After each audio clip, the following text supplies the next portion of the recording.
Salut, bienvenue. Il fallait que je trouve un moyen assez rapide pour couvrir les poireaux. Alors là, on voit le résultat final.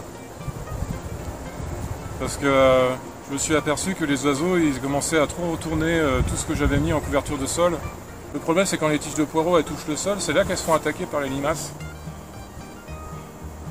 Et pour estimation, il y a à peu près un tiers qui a été perdu.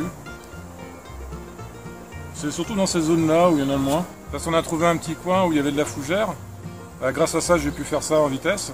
Sinon, je sais pas trop comment j'aurais pu faire. Après, peut-être des branches. Alors en fin de compte, c'est plus simple avec des fougères. J'ai voulu vous montrer la couverture finie après plusieurs jours de vent et de pluie dessus. Alors on voit que ça n'a pas trop bougé, que c'est plutôt assez résistant à tous les intempéries, et que les oiseaux ont enfin fini de s'attaquer à cette zone. On a trouvé dans la forêt une variété de fougères qui pousse en hiver. Alors par contre, elle est différente de la fougère aigle, celle-là va pousser plutôt au ras du sol. Elle fait que des feuilles de 1 mètre et il n'y a pas du tout de tige. Pour le moment, on n'a trouvé qu'une seule zone où elle pousse et c'est plutôt dans un milieu marécageux. Alors faut vraiment prévoir les bottes en caoutchouc pour y aller. Pour les couper, j'utilise la serpette et puis j'essaie de pas tout couper sur un même pied. Et plus privilégier les feuilles qui sont sur le bas. Comme ça, le fait d'en laisser une bonne partie, elles vont pouvoir continuer à se propager dans toute la zone.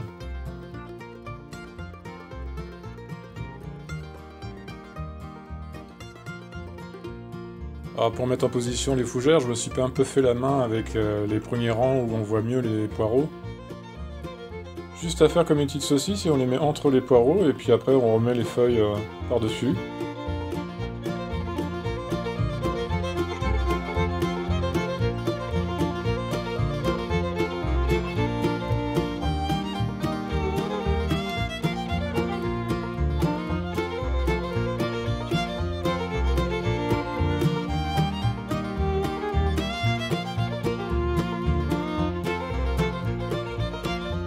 Maintenant, je vais m'attaquer à dégager tout ce qui reste de petits poireaux qu'on voit un peu moins.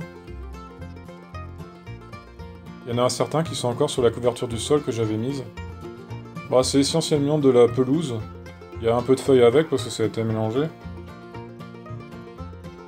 J'ai laissé trop le temps aux oiseaux de retourner la pelouse que j'avais mise en couverture du sol. Parce que quand on met ce genre de paillage, ils vont retourner au bout de 15 jours. Parce qu'il y aura beaucoup de petites bêtes que les oiseaux adorent manger. Comme les vers de terre, les cloportes, un peu de limaces aussi.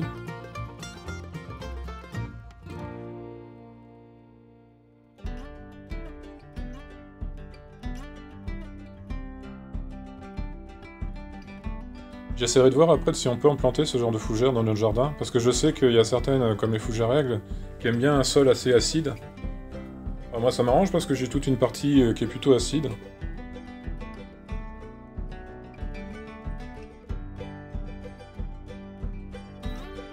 À terme, ce qu'on aimerait vraiment, c'est d'avoir toutes les fougères qui sont dans notre jardin à disposition. Comme ça évite d'aller chercher dans la forêt. Ça fait moins de déplacements et puis on perturbe moins les bois. J'essaie beaucoup de dégager tout ce qui est du côté des chemins. Comme ça fait une pierre deux coups.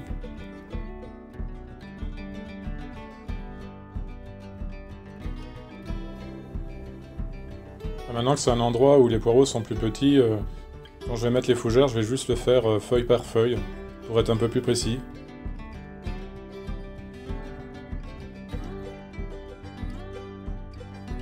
On voit aussi des fougères qui sont mises en perpendiculaire. En fait, c'est par rapport au vent du nord, c'est le vent qui est plus dominant dans notre région. Comme ça, elles vont soutenir un peu toutes les fougères qui protègent les poireaux, et en même temps, elles font aussi une couverture pour tout l'ail que j'avais mis le long, parce qu'il se faisait recouvrir aussi par l'ancien paillage. Bon voilà, un bon petit paillage fait en un quart d'heure. C'est très rapide. Voilà, c'est pour limiter la casse, je pense qu'il y a un tiers qui a disparu. On essaye de plaquer le plus les fougères, comme ça elles vont pas trop prendre le vent et puis avec l'humidité elles vont se tasser. On voit bien que ça passe à travers la couverture de fougères. On voit un petit poireau ici, le deuxième là, le troisième là, le quatrième. Après, dans les jours à venir, faudra vérifier de temps en temps, parce que ça peut arriver comme là, que des fois ça bouge un peu et puis il faut retrouver les tout petits. Même s'ils sont recouverts, ils vont continuer à pousser un petit peu, et puis une fois qu'on va les retrouver, on va pouvoir les ressortir, et puis ils seront sauvés.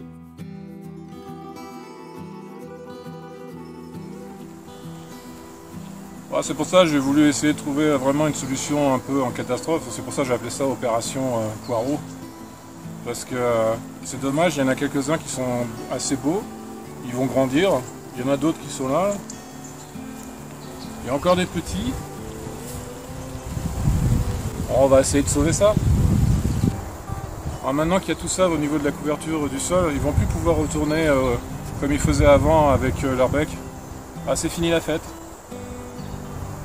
Ils vont être obligés d'aller voir ailleurs. Souvent c'est les mères qui font ça et c'est des oiseaux assez opportunistes. Ils vont là où c'est le plus simple et le plus facile. Bon, après je les comprends. S'ils veulent, ils ont toute la forêt à retourner, ils ont de quoi faire. Mais c'est plus simple ici. Merci d'avoir regardé la vidéo, on se dit à une prochaine et à bientôt.